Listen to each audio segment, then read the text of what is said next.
Hi, I'm Michael of M.O.D Catering Services. Welcome back to my YouTube channel. If you're new here, kindly subscribe, and to my old viewers, welcome back. Kindly share this video with your friends to also learn. Today we are going to learn how to decorate a simple two-tier wedding cake. And as usual, if I'm not working with fruit cake for my wedding cake, I'm layering my cakes with different flavors. And here we chose strawberry, grated chocolate, red velvet, and vanilla. We crumb coated with our meringue buttercream, sandwich with meringue buttercream, and now we are coating with our chocolate ganache. That's our white chocolate ganache. If you've watched our previous videos, you know how we work or how we do our white chocolate ganache. 3:1 ratio. You melt it, then you hand blow with the help of your hand blower. Then you refrigerate and repeat the process for about 3 times. Then you're good to go. So you're just going to cover our whole cake in our white chocolate ganache. So we have our cake covered beautifully in our white chocolate ganache. Then we proceed to making or covering in fondant and also adding our edible lace. Yes, we have 2 ways of applying edible lace to our fondant cakes, and I'm going to teach you both ways. We have the steaming method and we have the glue method, so I'll teach you both in this video. We are just going to gently smoothen out our whole ganache, then work on the sides and make sure we are getting our cake very beautiful and perfect. You know how we do it. Clean zone cakes only. So you're just going to gently apply the ganache all around it. And our secret to our beautiful looking ganache is always our hand blower or steamer. So it's either you're using your hand blower or you're using your steamer, which I said earlier. Steamer comes with wet steam. Blower comes with dry heat. Steamer comes with wet heat. So I'd prefer using blower, that's the hand blower for my ganache cakes, than using my steamer for my ganache cake. Because with the steamer, it introduces wet steam or wet heat onto your cake. But with the hand blower, it introduces dry heat onto your surface. So as you can see, it's looking all glossy and shiny. With that, once you pick up your scraper, you scrape gently, you scrape smoothly, then you are good to go. Both ways work. Either using steamer works or you are using your hand blower. Both ways work. So you can use either your steamer or your hand blower. But I prefer using my hand blower because of the dry heat it brings. So I'm just going to gently smoothen out our ganache cake, then do some filling because we have to make sure we are having our cake still on point. We fill, we scrape, we blow, we fill, we scrape, we blow till we have a perfect looking ganache. Then we can reach out for our fondant, roll out and cover beautifully. So you are going to blow for the last time, then we scrape the whole sides to make sure we have a smooth finishing. When we are done, we refrigerate, bring it out and cut our edges.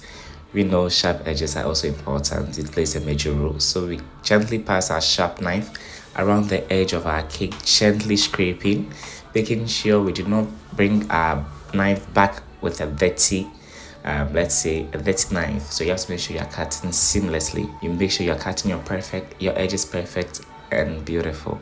So once you're done, I'm going to roll our fondant. I have my fondant recipe on my channel as well, and if you want to also learn how to bake and paste, I have the recipe there. So we roll gently, then we roll the top as well, then we cover the whole cake, flipped and then that sharp edges. Please, when rolling, I normally roll with corn flour because it's very smooth. Icing sugar isn't that as smooth as corn flour, so I prefer rolling with corn flour and turning and raising, making sure all my fondants are being rolled perfectly and it's not sticking to my work surface.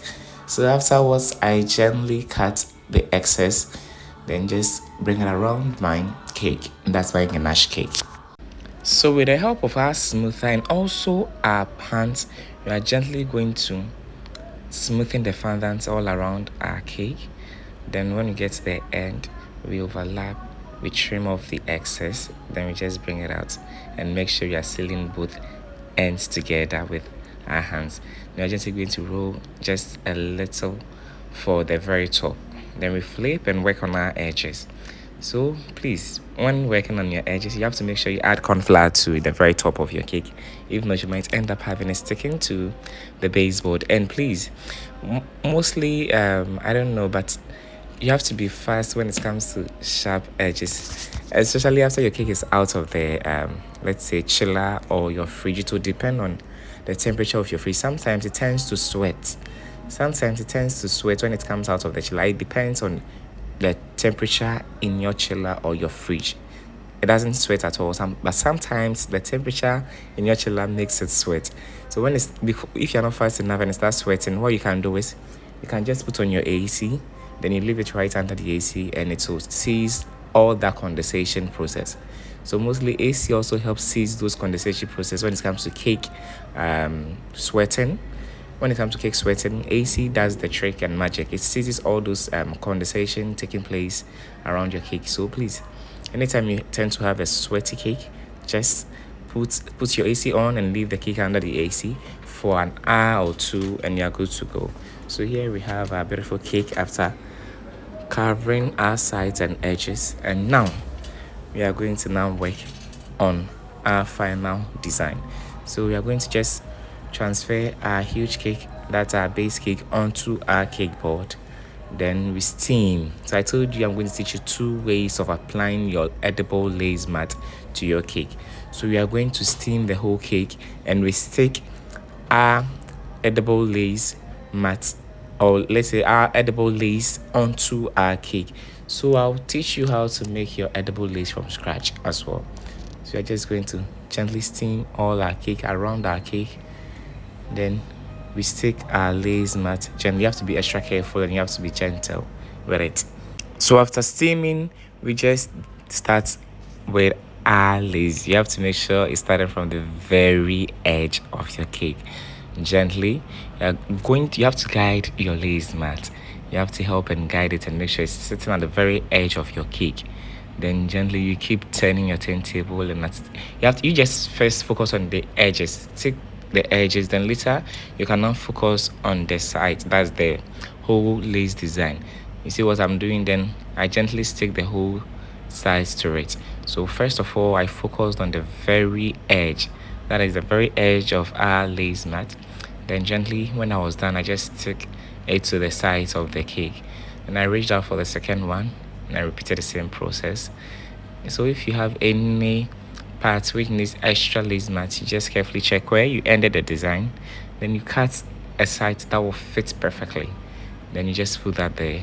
So as you can see, I'm sticking as the very second one, and this one around I have to make sure it's joining the previous one I did. Now since I'm done, I'm just going to gently stick the whole sides to it. So you focus on the edge, get your lace design at the very edge of your cake. Then when you're done, you can just focus on the sides. So here we have just a little tiny piece left we need. So as you can see, we stick that to our main cake. So after successfully sticking your lace to your cake, you gently keep turning around to check if there are sides that needs to be sticked very well. If not, lace mat tends to dry out quickly. If it dries out, it will just not stick to it again. You end up breaking it. So this is the second option with edible glue. You can check your design, then you glue according to your design. So with our edible glue, I just try to glue the whole cake. Then here, just the same edge, I stick the very first one to the edge, then the second one will also come in. So you just lift gently, then you apply more glue, then you stick your lace to it, you raise it, you apply more glue and stick your lace to it. So you have your lace sticking firmly. Your lace should stick very firmly to your cake. Then we add in our other part. So after adding, it overlaps, so you have to just cut. You have to make sure you're cutting very well.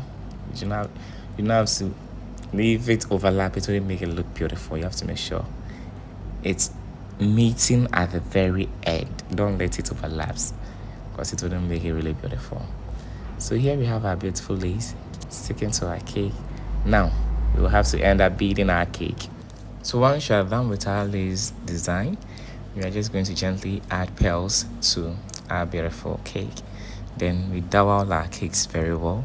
Then we layer them together. So here I forgot to even push in the center dowels again. I had to just gently bring it in, then add my royal icing. Then I gently bring my cake back on board. So I decided to just smoothen that a little bit with water. That's my royal icing. Then we gently lift our cake back onto our base cake. So I keep saying, mostly with ganache, you can hold the cake by its side, then gently fill it on top. So here we have our beautiful cake. We are just going to finish our whole design with sugar flowers. Then our 2-tier fondant cake is going to be ready to be picked up. Yes, please. A student ordered this, so she picked up a cake and left where they had to go to the venue the following day. So we're just going to gently push in our sugar flowers. Then our beautiful and simple 2-tier cake is ready. I hope you learned something again today.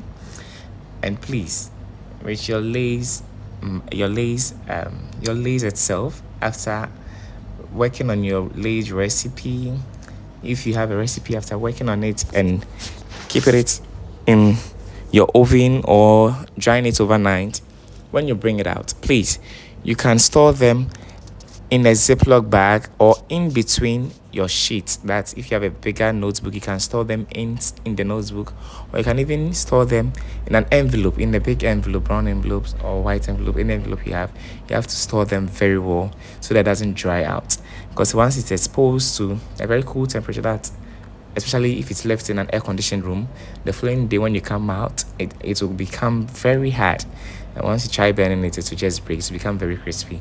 Yes, so you have to make sure you're stirring your lace very well after going through all the shades of preparing lace, so it has a glitter lovely cake.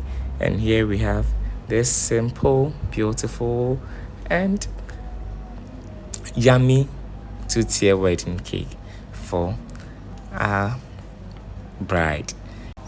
I hope you learned something new today. Michael of M.O.D's Catering Services. Also, I hope you learned how to save or store your lace mat, and also how to deal with sweaty fondant, and also how to stick your lace mat to your fondant cakes. Michael of M.O.D's Catering Services. Thanks so much for watching, and tell your friends to also subscribe so they can also learn more. Bye.